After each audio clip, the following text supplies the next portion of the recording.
Kaya po natin sinasabi, Mr. President, na dinidismiss na po natin ngayon sapagkat tayo po ang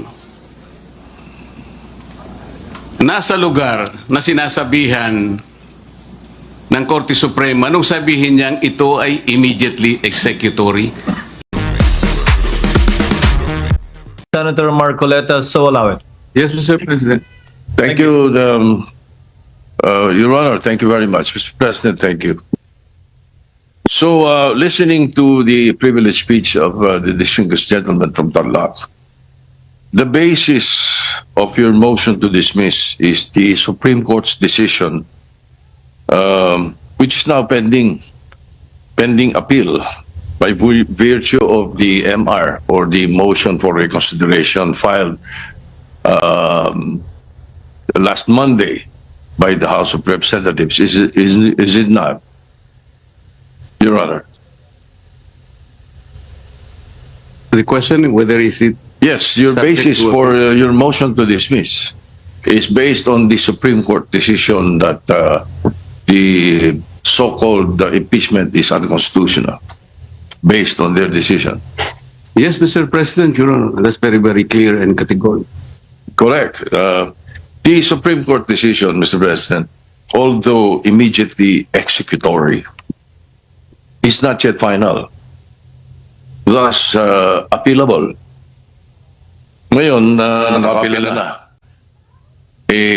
Marami nagtatanong, kung naka-appeal na, ba't tayo nagmamadali? I-dismiss ito sa atin. So may I ask the gentleman, what will happen if we prematurely dismiss the case and the Supreme Court subsequently grants the MR and reverses its own decision? The question, Mr. President, is speculative. Yes. May I have a speculative answer, Mr. President? We cannot speculate.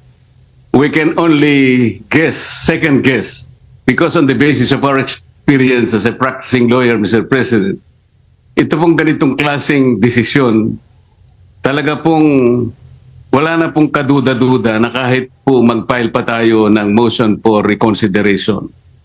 We are hoping against hope. It is as if we are wishing for the moon. Palagay nyo po, palagay nyo lang po merong isa na nag-reverse. Hindi rin po ma-overturn eh. Kasi po ang kailangan po ninyo ay 8 ang mag-reverse. Sa inaakala po ba ninyo, meron kayong makukuhang 8 na pumirma doon sa unanimous decision na babaligtarin po nila yung kanyang sarili. Kaya, napakahirap pong mag-speculate, Mr. President. I will accept the answer of the gentleman, but I have done my research, Mr. President. And to remind everyone, the reversal of the Supreme Court's own decision is not impossible, even in landmark cases.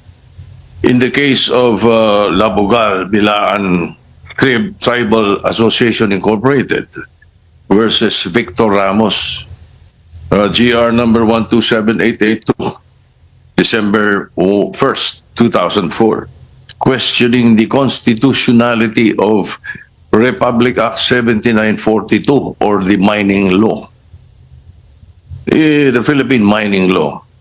The Supreme Court granted the MR, reversing and setting aside its earlier ruling. And also, Mr. President, just a few days ago, the Supreme Court reversed its own ruling on the definition of a stockholder. This is the case of Lily Lopez versus Lolito Lopez with GR numbers 25497-957-58. So, may kasabihan po tayo, ang tumatakbo ng matulin, kung matinik ay malalim. Kaya dapat siguro pag-isipan muna natin kung tama ba na bago magdesisyon ang Supreme Court, basta ibasura na natin ang kaso na ito. Unang-una po, Mr. President, gusto kong malaman, yung po bang mga kasong sinabi nyo, unanimous decisions po ba lahat? I am not sure about that. But one thing I can say is that if there is a mistake, unanimous decision could become a unanimous mistake. Wala pa pong nangyaring gano'n, Mr. President. At saka po tayo, pag nananakbo, ako po ay nakasapatos at saka sa kalsada kaya hindi po ako matitinik. Well, Mr. President, there's always a first time. Regardless of whether it's unanimous or not, unanimous decision does not bar an appeal or a reversal, Mr. President. That is one thing for sure. Now, secondly, where is the ball, Mr. President? Or meaning the impeachment case itself? Is it in the Senate or in the impeachment court? Didn't the impeachment court throw it back, remanded, returned to the House of Representatives? So what are we dismissing in the Senate kung wala sa atin ang kaso? Can we continue hearing the case and dismissing it without the impeachment case in our hands? Can we throw the ball out when the ball is not in our possession? Siguro naman dapat magkaroon tayo ng tinatawag nating sense of proper sequencing of moves. Nasaan po ba yung impeachment case?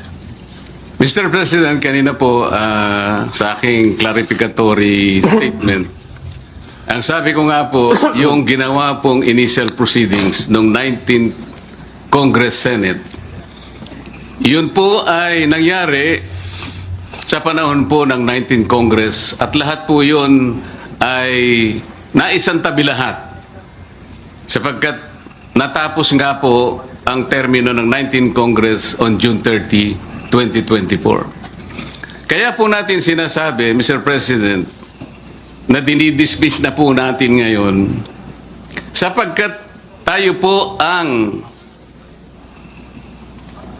nasa lugar na sinasabihan ng Korte Suprema nung sabihin niyang ito ay immediately executory. Sino pong mag-i-execute nun? Hindi naman po i-execute yun ng House of Representatives.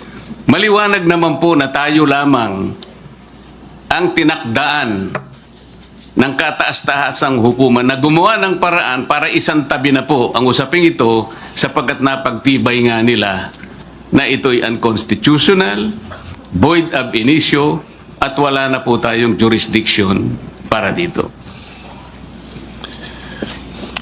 Thank you, Mr. President. Your Honor, thank you. But as I said earlier, not because it is immediate and executory does not mean it's not appealable. Now, to continue, Mr. President, I hope you don't mind. I will be posing a question, but then I will be doing a manifestation based on this question that I will be posing.